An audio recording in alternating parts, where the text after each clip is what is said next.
Welcome to my channel, it's me রাখি। তোমাদের মতো আমিও কিন্তু অবাক হয়ে যাচ্ছি যে আজকে আমি এত লং ভিডিও কেন বানাচ্ছি, কিন্তু আমার কেন জানি না মনে হলো যে আজকে আমি একটু ক্যামেরাটা অন করে তোমাদের সাথে একটু কথা বলি। আর ইনস্টাগ্রামে নর্মাল লাইফে অনেকেই কিন্তু আমাকে সাজেশন দেয় যে তুই ব্লগ ভিডিও কর, তো আমি আজকে ভাবলাম একটা ব্লগ বানিয়েই ফেলি। আর ইচ্ছাও করছিল যে তোমাদের সাথে আমি কিছু জিনিস শেয়ার করব। তো চলো, সবাই কিন্তু এই বিড়ালটার মতো সুখী হতে পারে না। একটু আগে আমার মা দুধ নিয়ে এসে জাল দিয়েছে, সেখান থেকে দুধ ঝাপিং করে বাবু আরামসে শুয়ে আছে, কিন্তু ওর মতো ভাগ্য তো আর আমার নেই। তার জন্যই তো আমার আবার নতুন করে রিং লাইট কেনা লাগলো। আগেও কিন্তু আমার রিং লাইট স্ট্যান্ড সবকিছুই ছিল, কিন্তু তার অবস্থা কিছুটা এখন এমন হয়ে আছে আর স্ট্যান্ডের কোনো খোঁজ নেই। তার জন্য কিন্তু আমি আবার নতুন করে রিং লাইট নিয়েছি। আর এইসব ছাড়া আমার কাজ করা অসম্ভব। রিং লাইট ছিল না দেখেই কিন্তু এতদিন ধরে আমি কোনো ভিডিও ঠিকঠাক করে আপলোড করতে পারিনি। ব্র্যান্ডেও প্রেশার দিচ্ছে যে কবে ভিডিও দেবে, হাতে কাজ নিয়ে রেখেছি, সেই কাজগুলো কিন্তু আমার কমপ্লিট করা হচ্ছিল না।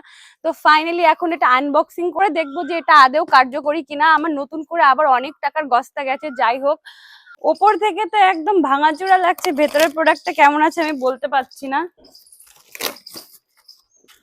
এইবারে রেস্টুরেন্টটা মনে হয় বড়, এই দেখো। আর এটা হলো লাইট।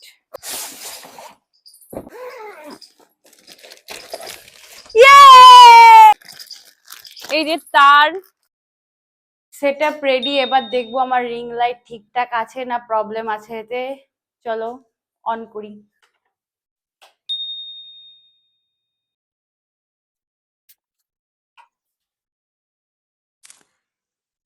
গাইজ, আগেরটার থেকে এই রিং লাইটটা একটু আলাদা, কারণ এখানে আর এখানে ব্যাটারি ইনসার্ট করলে কিন্তু এটা মানে লাইট ছাড়াও চলবে, কারেন্ট ছাড়াও চলবে। এটা একটা ভালো দিক। কিন্তু আমার এখানে একটু প্রবলেম এটা লাগছে যে আমি যখন লাইটটা কমাচ্ছি তখন একটু থেমে তারপরে অনেক পরে গিয়ে লাইটটা মানে হালকা হয়ে যাচ্ছে, একসাথে হচ্ছে না। এই দেখো, রিং লাইটের অভাবে আমার যেসব কাজগুলো বন্ধ হয়েছিল, তো আমি ফাইনালি সেই কাজগুলো আমি এখন ব্র্যান্ডকে দিতে পারবো। যেমন এই লিপস্টিকটার, উপস, এই লিপস্টিকটা সত্যিই অনেক ভালো। C how glossy it is. আমি যখন বাড়ি ছিলাম না তখন কিন্তু আমাদের ঘর ভাঙা হয়, ঘর ঠিক করবে বলে, আর টিন সরিয়ে ছাদ দেওয়া হয়েছে। আর তখন একটা কাণ্ড হয়েছে, কি কাণ্ড হয়েছে চলো সেটাও তোমাদের সাথে শেয়ার করছি, দাঁড়াও। আমাদের যখন ঘর ভাঙা হয় আমাদের সব জিনিসপত্র কিন্তু এই বাড়িটাতেই থাকে। আর এখান থেকেই আমার জিনিসপত্র চুরি হয়, মানে আমার ওয়াইফাই এর রাউটার আর মেশিন। আর চুরি করার স্টাইলটা দেখো, যে ভদ্রলোক চুরি করেছে, যে ট্যালেন্টেড লোকটা চুরি করেছে, সে এত ট্যালেন্টেড। এখানে একটা দরজা ছিল, এই দরজার এখানে তালা লাগানো ছিল, চুরি করে জিনিসপত্র নিয়ে তালা আবার এখানে ঝুলিয়ে রেখে গেছে। আমি জানি না কোন ট্যালেন্টেড লোক করেছে, কে করেছে আমাকে একটু কমেন্টে জানিও ভাই বা বোন, যেই হও। মানে সেটা কি বেচেছো, বেচে কিছু টাকা পয়সা পেয়েছো আমাকে জানিয়ে। তোমার জন্য আমার আবার এক্সট্রা করে টাকা খরচা করতে হয়েছে।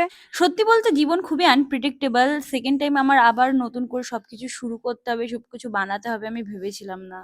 ভিডিও শেষ করার আগে একটা কথা বলতে চাই যে জীবনের অনেকটা টাইম কিন্তু আমি একটা জিনিসের পিছনে দিয়েছিলাম, কিন্তু সেখান থেকে ডিসঅ্যাপয়েন্টমেন্ট ছাড়া আর কিচ্ছুই পাইনি। এটাই আমার দুঃখ, তাছাড়া কোনো দুঃখ নেই। আর আমি চেষ্টা করবো এখন থেকে ব্লগ ভিডিও বানানোর। জানি না কেউ দেখবে কিনা, তোমরা কি দেখবে আমাকে একটু কমেন্টে জানিও দেখবে কিনা। তো আমি বানানোর চেষ্টা করব।